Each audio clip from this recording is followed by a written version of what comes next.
हर हर महादेव। शेष का नमस्कार मित्रों। आज एक बार फिर आप सभी शिव भक्तों को मेरे चैनल में स्वागत करता हूँ। आशा करता हूँ आप सभी शिव भक्त स्वस्थ और फिट होंगे। मित्रों, आज मैं आप सभी शिव भक्तों को एक अत्यंत ही भावुक कथा लेकर के आया हूँ, जो कि आप सभी शिव भक्त इस कथा को श्रवण करेंगे तो अवश्य ही आपके जीवन में एक प्रेरणादायक कथा होगी। ये कथा आपको और भगवान को एक करने की एक माध्यम होगी मित्रों, क्योंकि इस कथा के श्रवण करने से आपको विश्वास आपका दृढ़ होगा। ये सत्य घटना है मित्रों, दिल्ली की सत्य घटना है, जो कि पूज्य पंडित प्रदीप जी मिश्रा जी ने इस कथा को प्रयागराज में जो अभी कथा चल रही है महाराज जी की, वहां पर इन्होंने इस कथा को वर्णन किया है मित्रों। तो इस कथा को अवश्य श्रवण करिए मित्रों, अंत तक श्रवण करिए। और जो व्यक्ति ये मानते हैं कि ईश्वर नहीं होता, वो तो इस कथा को श्रवण अवश्य करें, क्योंकि उनको इस कथा के माध्यम से ये अवश्य ज्ञात होगा कि मेरे बाबा त्रिकालदर्शी शंभू कैलाशी इस कलयुग में अभी भी वो आकर के अपने भक्तों की मदद करते हैं मित्रों। तो चलिए मित्रों, ज्यादा समय न लेते हुए इस कथा की ओर चलते हैं, श्रवण करते हैं मित्रों। कुछ निवेदन एक आप सभी शिव भक्तों से, अगर कथा अच्छी लगे तो लाइक करिएगा और मेरे चैनल से जुड़े रहने के लिए चैनल को सब्सक्राइब अवश्य करिएगा मित्रों। तो चलिए मित्रों, सुनते हैं, ज्यादा समय न लेते हुए इस कथा की चलते हैं मित्रों, कथा श्रवण करते हैं मित्रों। उन्होंने बताया था कि उनको एक पत्र, एक दिल्ली के जो ग्रेटर नोएडा में उन्होंने कथा करी थी, वहां एक सुंदर पत्र उनको मिला था, सुंदर लेख था उसमें। बिहार का रघुवीर नाम का एक लड़का था, उसकी पत्नी उसके बच्चों को लेकर वो दिल्ली काम करने के लिए चला गया। उसकी पत्नी शंकर की बड़ी भक्त मित्रों, उसकी पत्नी शंकर की बड़ी भक्त। ये इसी कलयुग की कथा है। ग्रेटर नोएडा में जब कथा हो रही थी तो उनका पत्र था पंडित जी के पास, हमारे गुरु जी के पास। तो उन्होंने उसका पत्र में उन्होंने शब्द लिख करके बताया था मित्रों। ये सतयुग, द्वापर और त्रेता की कथा नहीं, इसी कलयुग की बात है मित्रों, अभी की। रघुवीर बिहार से अपनी पत्नी और बच्चों को लेकर दिल्ली गया। चांदनी चौक के पास में थोड़ा आगे बढ़कर कोई विवेक विहार, कोई सोसाइटी होगी, कोई कॉलोनी होगी, वहां उसने उसके आसपास के क्षेत्र में उसने वहां पहुंचकर नौकरी घर देखा। पत्नी ने एक नियम बनाया था कि शिव जी के मंदिर जाना है, भगवान शंकर का भजन करना है, शिव मंदिर में जाकर एक लोटा जल चढ़ाना है, शंकर के मंदिर में जाकर सेवा करना है, नियम था। वो बिहार में भी करती थी और वहां पर भी वो करने लगी। कथा को जुड़े हुए उसको कई साल हो गए थे और पति ने कहा, अब अपने यहाँ काम नहीं है, चलो दिल्ली चलते हैं। तो दिल्ली आ गए। अब दिल्ली जाने के बाद में उन्होंने वहां पर कोई मकान मिल जाए किराए का मकान ढूंढ लिया, उसमें रहना चालू करा। पत्नी ने पति से कहा कि कोई काम ढूंढो, ऐसे तो भूखे मर जाएंगे, जाओ कोई काम ढूंढो। तो पत्नी अपने बच्चों को संभाल रही थी और पति रघुवीर काम ढूंढने के लिए चले गए। एक दिन काम नहीं मिला, 2 दिन निकल गया, तीसरा दिन कॉलोनी में घूमता तो विवेक विहार के पास में गया और उसके पास में गया। ऐसे ढूंढते ढूंढते वो 4 किलोमीटर 5 किलोमीटर दूर कोई कॉलोनी में गया। पूछा, भैया कोई किसी के यहाँ कोई काम हो तो मैं कर सकता हूँ। जरा ध्यान देना कथा को मित्रों, कोई के यहाँ अगर कोई काम होगा तो मिले। कुछ लड़के ग्राउंड में क्रिकेट खेल रहे थे, संडे का दिन था, रविवार का, फ्री थे और क्रिकेट खेलने में लगे हुए थे।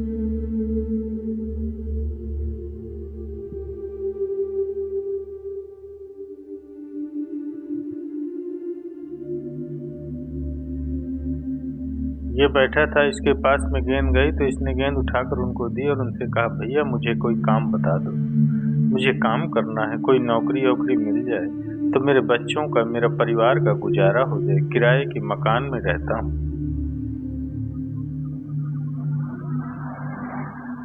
लड़कों ने कहा कि ये गार्डन को साफ करना है, सामने मंदिर है शंकर का, उसकी पुताई करना है, रंगाई करना है, सफाई करना है।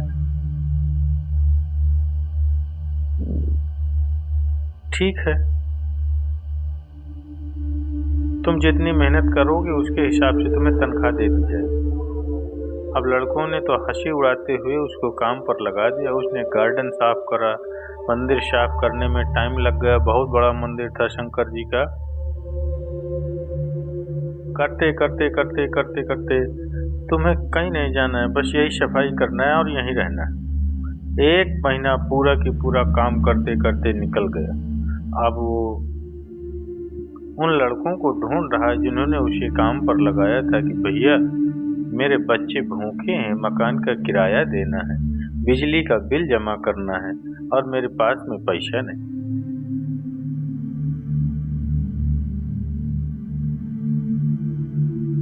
भैया मेरे बच्चे भूखे हैं, मुझे किराया जमा करना है, बिजली का बिल जमा करना है, बच्चों का पेट भरना है, खाने को अन्न नहीं।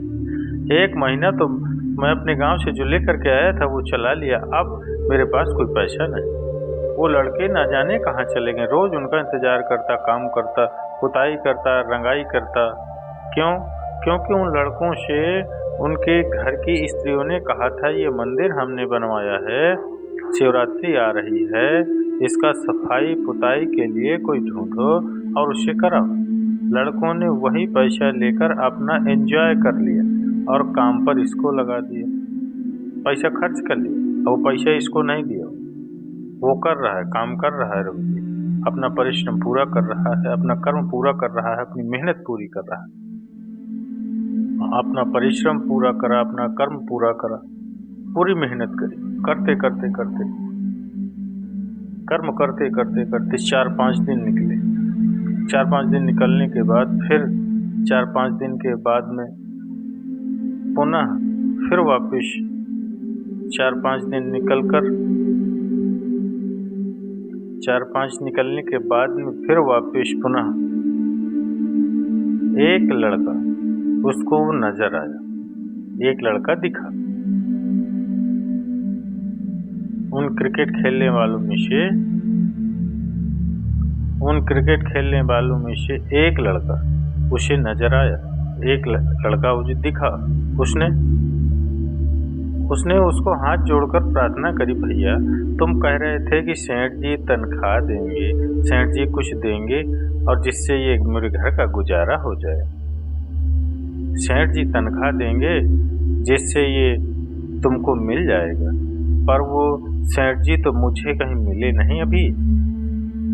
भैया मेरे बच्चे भूखे हैं, मेरे घर का किराया देना है, बिजली का बिल जमा करना है।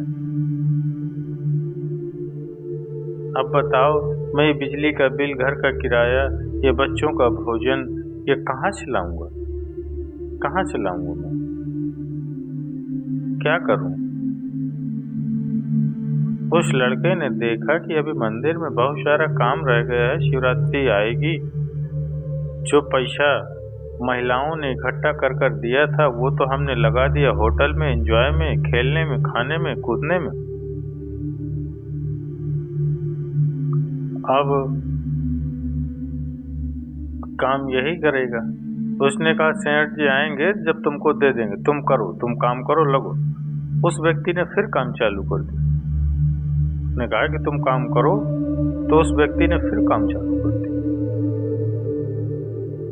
और व्यक्ति ने जैसे ही काम चालू करा, काम करते करते करते करते आखिरी समय ऐसा आ गया कि वे बच्चों के लिए घर में एक अन्न का दाना नहीं बचा।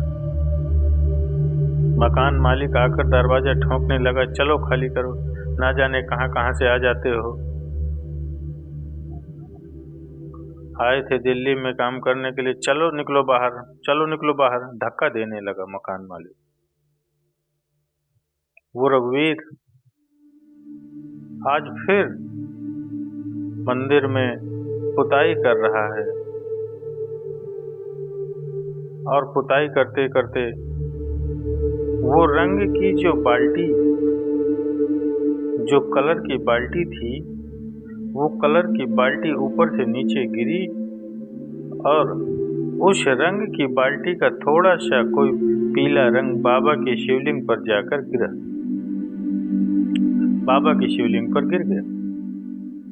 रो रहा है, टेंशन में है। घर गया, साथ में कुछ भी नहीं था। पत्नी ने आज बड़ी खुशी से, प्रसन्न चित्त में अपने पति से कहा, बड़ी प्रसन्नता से, बड़ी खुशी। पत्नी ने बड़े प्रसन्न होकर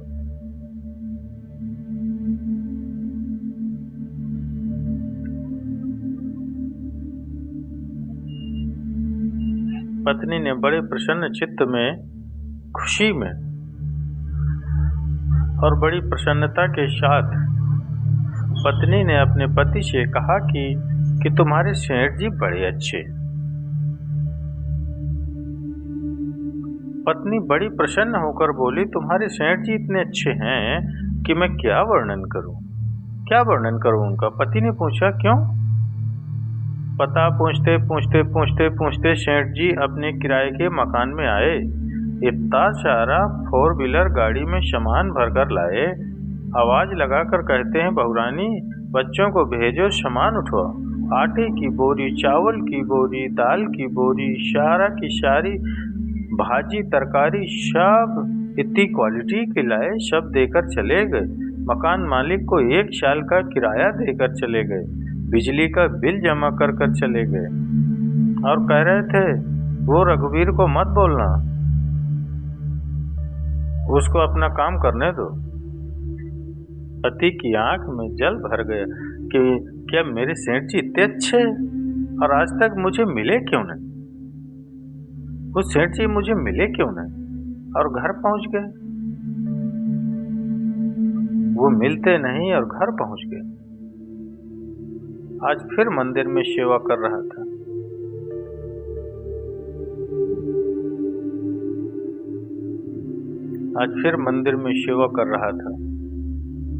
और मंदिर में सेवा करते करते उसके मन में वही 3-4 लड़के आए और उन्होंने उनसे कहा कि भैया सेठ जी तो कहे तुम चिंता मत करो, सेठ जी तुम्हें तनख्वाह देंगे।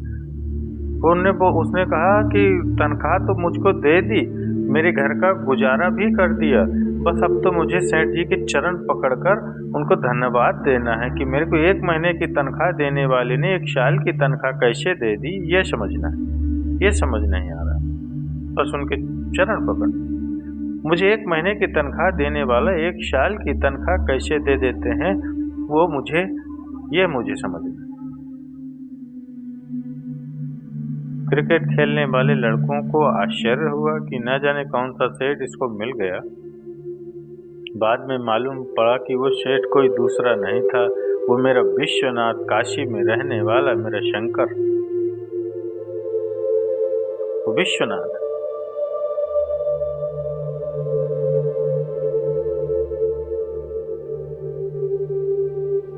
कौन आता है कौन जाता है महज भ्रम है, करता सब विधाता है। कौन खाता है कौन खिलाता है। मित्रों, आपने इस कथा को श्रवण करा मित्रों, ये सच्ची घटना दिल्ली की है। जो बिहार का एक आया था दिल्ली, ये कथा आपने श्रवण करी मित्रों, अच्छी लगी हो तो लाइक करिएगा। और मुझे अत्यंत विश्वास से मैं कह रहा हूँ मित्रों कि इस कथा को श्रवण करने के बाद आपका विश्वास मेरे बाबा त्रिकालदर्शी पर दृढ़ होगा, अवश्य दृढ़ होगा मित्रों, और उस पर आप अटूट विश्वास करेंगे। विश्वास ही सब कुछ है।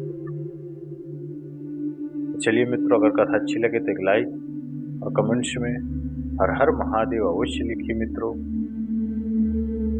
चलिए मित्रों, हर हर महादेव।